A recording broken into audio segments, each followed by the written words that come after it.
हर खबर पर होगी आपकी पकड़। डाउनलोड कीजिए एबीपी लाइव ऐप। देखिए, एबीपी न्यूज अपने दर्शकों को आगे रखता है। एबीपी न्यूज सिर्फ सच दिखाता है। एबीपी न्यूज जनता की बात करता है। लेकिन कुछ ऐसे लोग भी हैं जिन्हें सच पसंद नहीं आता। ये जनता नहीं, राजनीतिक दलों के नेता हैं जिनका छिपा सच एबीपी न्यूज सामने लाता है। कल बिहार के अरवल में दरअसल यही हुआ। एबीपी न्यूज के इलेक्शन शो कौन बनेगा मुख्यमंत्री के दौरान एक पार्टी से जुड़े हुए गुंडे थे जिन्होंने हमला कर दिया। एबीपी न्यूज की टीम और हमारे एंकर अखिलेश आनंद पर यह हमला किया गया। इस हमले का मतलब सीधे चैनल एबीपी न्यूज पर हमला है। इन गुंडों ने पहले शो के दौरान खूब हंगामा किया। शो के दौरान धमकी दे रहे थे लगातार एबीपी न्यूज को। इनके हंगामे की वजह से लाइव शो हमें बीच में रोकना पड़ा, बीच में बंद करना पड़ा। इन गुंडों ने कोरोना काल के सामाजिक नियमों को तोड़ने की कोशिश की। ये भीड़ लेकर शो में घुस आए और हंगामा करने लगे। एंकर अखिलेश आनंद ने जब उन्हें रोकने की कोशिश की तो उन्होंने धमकियां देना शुरू कर दिया। कोई कुर्सी उठाकर फेंकने की कोशिश कर रहा था, कोई मंच पर चढ़ने की कोशिश कर रहा था और देखते ही देखते हंगामा इतना बढ़ गया कि लाइव शो को बीच में एबीपी न्यूज ने बंद कर दिया। और उसके बाद ये गुंडे हिंसक हो गए। अखिलेश पर हमला करने के फिराक में थे। जान बचाने के लिए अखिलेश अपनी गाड़ी की तरफ दौड़े। जब अखिलेश गाड़ी के भीतर बैठ गए तो इन गुंडों ने बाकायदा गाड़ी पर पथराव कर दिया। तस्वीरें आपके सामने हैं। देखिए, गाड़ी के टूटे हुए शीशे गवाही दे रहे हैं कैसे अखिलेश जब गाड़ी में बैठ गए थे तो हमारी एबीपी न्यूज की उस गाड़ी पर पत्थर बरसाए गए। बहुत मुश्किल से एंकर अखिलेश आनंद और कैमरामैन सुजीत सामल, हमारे ओबी इंजीनियर अजीत उपाध्याय अपनी जान बचा सके। और मैं अब आपको सीधे लेकर चलती हूं। आप देख सकते हैं मेरे साथ मेरे सहयोगी अखिलेश आनंद इस वक्त मौजूद हैं। जरा समझते हैं अखिलेश से कि देश देख रहा था। अखिलेश, आपका शो कौन बनेगा मुख्यमंत्री, और देश ने देखा कैसे उस शो के दौरान अचानक से कुछ असामाजिक तत्व जो सामने निकलकर बदतमीजी की शुरुआत करते हैं। मैं चाहती हूं आप दर्शकों को जरा विस्तार से बताइए कि किस तरीके से शो के दौरान इस बदतमीजी की शुरुआत हुई और कैसे नौबत पथराव तक पहुंची। रोमाना, देखिए, एक बात मैं बहुत साफ कर दूं कि वो मंजर बहुत खौफनाक था। जिस तरीके से मेरे तरफ पत्थर फेंके जा रहे थे, बड़े बड़े पत्थर थे, कुछ भी हो सकता था। अगर सिर पर चोट लगती तो आप समझिए जिस आकार के वो पत्थर थे किसी की जान भी जा सकती थी। लेकिन एक बात मैं साफ कर दूं पूरी जानकारी देने से पहले कि अगर सच बोलने की वो कीमत है तो वो उपहार हमें स्वीकार है। वो पत्थर हमारे लिए फूल बन जाएंगे अगर सच बोलने की वो कीमत है तो। अब मैं आपको दिखाता हूँ हुआ क्या था, सिलसिलेवार तरीके से बताऊंगा भी। लेकिन उससे पहले देखिए मेरी जो कार थी हम लोगों की, उसका क्या हाल किया गया। जितने बड़े पत्थर उछाले गए थे, आप देखिए कार का जो पीछे का हिस्सा है पूरी तरीके से क्षतिग्रस्त हो गया। एक यहां पर आप देख रहे हैं सुराख और एक यहां पर, ये देखिए। कैमरामैन सुजीत आपको अंदर से भी दिखाएंगे कार का कितना बुरा हाल हुआ है। आप अंदाजा लगाइए अगर वो पत्थर मेरे ऊपर आकर गिरते, मेरे सिर में लगते तो फिर क्या होता। जान भी जा सकती थी। मैं साफ कर दूं, ये एक तरीके से जानलेवा हमला था। जितने बड़े आकार के पत्थर उछाले जा रहे थे, ये देखिए, अगर आप इस सुराख के बाहर से मुझे देख पा रही हो रोमाना। और अब मैं साफ कर दूं, सिलसिलेवार तरीके से मैं आपको बताऊं हुआ क्या था। दरअसल अरवल में हमारा कार्यक्रम था। आपको पता है, हमारे दर्शकों को पता है कि कौन बनेगा मुख्यमंत्री कार्यक्रम के सिलसिले में इन दिनों हम बिहार के चप्पे चप्पे में जा रहे हैं। ग्राउंड जीरो से हर सच हम दिखा रहे हैं दर्शकों को। तो जब मैं अरवल में पहुंचा, शाम 6:30 बजे का वक्त था जब हमारा ये कार्यक्रम शुरू हुआ। कार्यक्रम शुरू हुआ, उसके बाद कुछ देर तक बहुत ही आराम के साथ कार्यक्रम चलता रहा। लोग उसमें पार्टिसिपेट करते रहे। जेडीयू के लोग थे, आरजेडी के लोग थे, बीजेपी के लोग थे, पप्पू यादव की पार्टी से भी लोग वहां पर पहुंचे थे, बीएसपी के लोग थे। मतलब तकरीबन हर पार्टी की नुमाइंदगी वहां पर थी। बहस चलती रही। सत्ता पक्ष से मैंने विकास को लेकर सवाल पूछा। मैंने सवाल ये भी पूछा कि आखिर अब तक आजादी के इतने सालों के बाद भी अरवल में रेल लाइन क्यों नहीं आई। विपक्ष से भी मैंने सवाल पूछा कि जब लालू यादव जी के 15 साल थे तो उस दौरान आप पर आरोप लगता रहा कि यहाँ पर जंगल रास्ता, क्योंकि अरवल वही धरती है जहां पर कई जातीय नरसंहार हुए लालू जी के जमाने में। तो जाहिर तौर पर यह सवाल भी बनेगा। मैंने इस तरीके से सवाल पूछे, सबसे सवाल पूछे मैंने। अचानक से भीड़ का जो एक हिस्सा था वो उन्मादी हो गया, आक्रामक हो गया। उसने मेरे साथ बदतमीजी शुरू कर दी और मैं उनको समझाता रहा, मैं उनको कोविड-19 की दुहाई भी देता रहा कि कोरोना का समय है तो आप सोशल डिस्टेंसिंग का पालन कीजिए, दूरी बनाकर रखिए।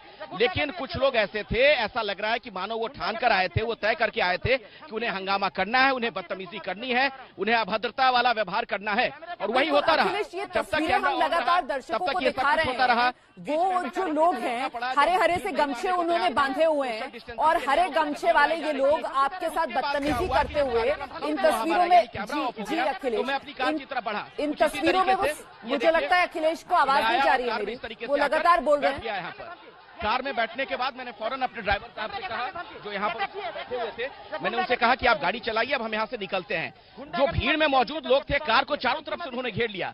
ये जो कार का हिस्सा है, यहाँ भी लोग ऐसे इस तरीके से हाथ से मार रहे थे, जोर जोर से आगे से मारा जा रहा था, चारों तरफ से लोगों ने घेर रखा था।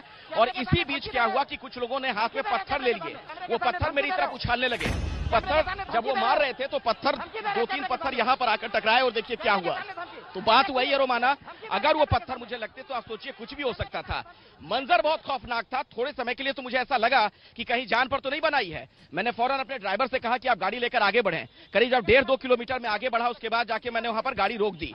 लेकिन इस पूरे दुखद पहलू का एक बहुत ही सकारात्मक पहलू मैं आपको बता दूं, उसी इलाके के कुछ लोगों ने मेरे आसपास एक सुरक्षा घेरा बना लिया जब मैं 1.5-2 किलोमीटर आगे चला गया। करीब 15-20 लोग ऐसे आ गए जिन्होंने मुझे घेर लिया और उन्होंने कहा कि आप निश्चिंत रहें, आपको कुछ भी नहीं होगा, आप अरवल में हैं, अरवल की जनता आपके साथ है। और दरअसल बिहार का मिजाज भी यही है, समझिए इस बात को।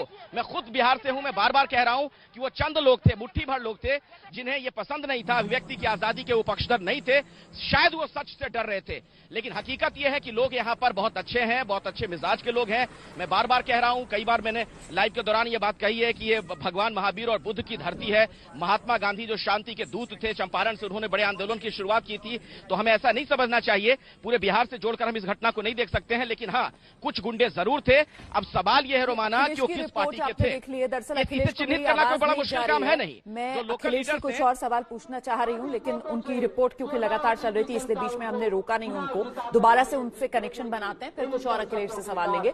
लेकिन इस बीच आपको कैमूर लेकर चलते हैं। दरअसल बिहार चुनाव की सबसे बड़ी कवरेज आपके चैनल एबीपी न्यूज आपको दिखा रहा है। बिहार के अलग अलग हिस्सों में हमारे संवाददाता, हमारी टीम मौजूद है। इस वक्त मेरे सहयोगी ज्ञानेंद्र तिवारी कैमूर में मौजूद हैं, जहां उत्तर प्रदेश के सीएम योगी आदित्यनाथ की सभा भी है। लेकिन हम बात कर रहे हैं किस तरीके से बिहार में एबीपी न्यूज की टीम पर हमला, और ऐसे में ज्ञानेंद्र तिवारी, सवाल जो है वो कहीं ना कहीं सरकार पर भी खड़े होते हैं, कानून व्यवस्था पर भी खड़े होते हैं कि पुलिस से परमिशन लेकर पुलिस की मौजूदगी में एक कार्यक्रम हो रहा था और वहां पर कार्यक्रम में ये गुंडाई जो देखने के लिए मिलती है, एबीपी न्यूज की टीम पर, हमारी गाड़ी पर पथराव कर दिया जाता है। किसी तरीके से जान बचाने में कामयाब होती है एबीपी न्यूज की टीम, और अभी तक इस मामले में कोई कार्रवाई नहीं। ज्ञानेंद्र, बिल्कुल ठीक कह रही है रोमाना। अभी जेडीयू के प्रवक्ता और आरजेडी के प्रवक्ता जुड़े थे, जब सुबह इस बात पर चर्चा हो रही थी तो जुड़े थे और निंदा कर रहे थे। और कैमूर जिले में जहां योगी आदित्यनाथ मुख्यमंत्री की सभा होने वाली है, वहां मेरे साथ बहुत सारे लोग हैं। अभी जब मैं इनसे बात कर रहा था कि क्या बिहार के लोग ऐसे होते हैं, क्या बिहार के लोग किसी न्यूज चैनल के एंकर के ऊपर हमला करते हैं, ये सही है? क्या आप बिहार के लोग हैं, क्या इसको सही ठहराएंगे? कतई नहीं। और बिहार के लोग ऐसे होते हैं कि अपनी जान पे खेल के भी मीडिया के भाई लोगों को बचाते हैं। अगर कहीं भी ऐसा हुआ है तो बिहार के लोग पता करिए, बिहार के लोग नहीं होंगे।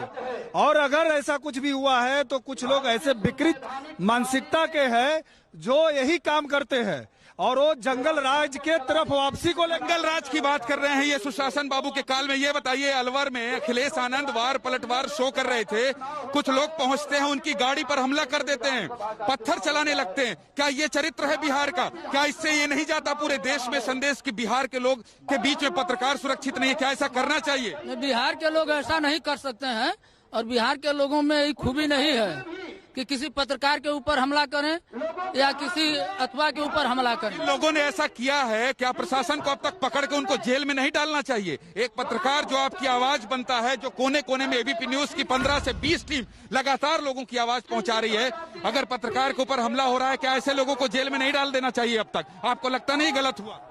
नहीं, अगर ऐसा हुआ तब तो जो है प्रशासन को उस पर कार्रवाई करनी चाहिए। पत्रकार जो है देश ही नहीं विदेशों में भी आजाद हैं और इनको जो है प्रेस की जो है आजादी दी गई है संविधान के द्वारा, और इनके ऊपर अगर कहीं भी हमला होता है तो सरकार को जो है रोमाना जितने लोग हैं यहाँ पर, जितने लोग हैं वो सभी लोग कह रहे हैं कि बिहार के लोग ऐसा नहीं करते, उनका चरित्र ऐसा नहीं होता है, और जिन लोगों ने भी ऐसा किया है निश्चित तौर पर एबीपी न्यूज की आवाज को दबाने की कोशिश की है। और अगर नेता ये चाहते हैं कि अखिलेश आनंद की जुबान पर वो अपनी बात रख देंगे, अपनी बात डाल देंगे, ऐसा नहीं होगा। अखिलेश आनंद लगातार गांव-गांव में जाकर ये बता रहे हैं कि उनकी आवाज, उनकी मांग क्या है, उनकी जरूरत क्या है। न किसी के पक्ष में न किसी के विपक्ष में तटस्थ होकर पत्रकारिता करना होता है वो अखिलेश आनंद कर रहे हैं। और कितने भी हमारे कैमरों को बंद कराने की कोशिश की जाए, हमारी गाड़ी लगातार सच दिखाता रहेगा। एबीपी न्यूज इस तरीके के हमलों से डरने वाला नहीं है। और इस वक्त सत्ताधारी पार्टी बिहार की जेडीयू, उसके प्रवक्ता संजय सिंह हमारे साथ मौजूद हैं फोन लाइन पर। संजय सिंह जी, आप ये बताइए कि कार्रवाई कब तक होगी? ये कौन थे गुंडे, इनकी शिनाख्त कब तक होगी सर? कब तक ये होंगे सलाखों के पीछे? रोमाना जी, ये कल अखिलेश आनंद पर जो जानलेवा हमला हुआ है, निश्चित तौर पर लोकतंत्र के चौथे स्तंभ पर यह हमला, संविधान में पत्रकारिता को खुला छूट दिया है किसी के बारे में बात को रखना। कल जो दृश्य हमने देखा है वो दृश्य से पता चलता है जो लोग थे राष्ट्रीय जनता दल के नेता थे, वो हरा गमछा बांधे हुए सर पर, ये प्रमाणित करता है कि ये राष्ट्रीय जनता दल के गुंडा है। क्या ये गुंडा से राज चलाना चाहते हैं तेजस्वी यादव और लालू यादव जी? ये लोकतंत्र के चौथे स्तंभ पर ये मामला उठता है। निश्चित तौर पर Akhilesh Anand ji senior most anchor है और उन पर हमला हुआ, निश्चित तौर पर सरकार प्रशासन कार्रवाई करेगी, ये आप एकदम तय मानिए। सर, सवाल तो मेरा यही है कि आखिरकार इस तरीके की गुंडाई को राजनीति में क्यों बर्दाश्त किया जाए? आप खुद कह रहे हैं कि ये हरे गमछे वाले लोग, आप कह रहे हैं कि ये आरजेडी से जुड़े हुए नेता हैं, तो फिर जब आप इनको पहचान रहे हैं, आपकी पुलिस इनको पहचान रही है, तो फिर इन पर एक्शन क्यों नहीं? मैं आपको वचन देता हूँ रोमाना जी, इन पर कार्रवाई भी होगा। हेलो जी, अपनी बात रखिए संजय जी। रोमाना जी, मैं आपसे वादा करता हूँ इसके ऊपर कार्रवाई भी होगा, शिनाख्त भी होगा, जेल में भी जाएंगे। ठीक है सर, आप जो कह रहे हैं कि ये हरे गमछे वाले आरजेडी के नेता हैं, इस वक्त मेरे साथ आरजेडी से ही विधायक हैं समीर कुमार महासेठ, उनकी प्रतिक्रिया लेते हैं। समीर कुमार महासेठ साहब, ये हरे गमछे वाला शख्स एबीपी न्यूज की टीम पर जिसने हमला किया, जेडीयू के संजय सिंह कह रहे हैं कि वो इनकी शिनाख्त कर पा रहे हैं। ये हरे गमछे वाला आरजेडी का नेता, सर आपके नेता गुंडाई करेंगे, पत्रकारों पर हमले करेंगे? निश्चित तौर पे मेरा ये कहना है कि जहाँ पे भारतीय जनता पार्टी के लोग हरेक समय हरेक जिला में 1,000 तलवार बांटने का काम किए थे और एक ही कंपनी से तलवार बांटे थे और जानबूझ करके राष्ट्रीय जनता दल को लोग बदनाम करना चाहते हैं।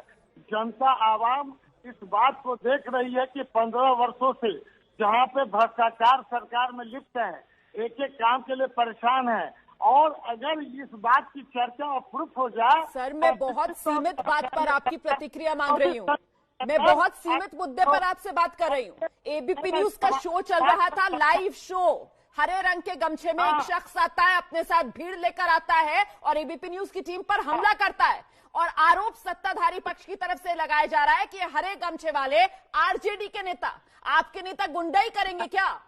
चुनाव आप लोग आप ये मान के चलिए कि राष्ट्रीय जनता दल जिसको बदनाम करने के लिए भारतीय जनता पार्टी और अदर्स पार्टी लगी हुई है, अब 15 साल बनाम 15 साल, अगर 15 साल अच्छा काम किया तो अपना क्यों नहीं दिखाते? हमारा लॉ एंड ऑर्डर ठीक है, हमारा ये सही है।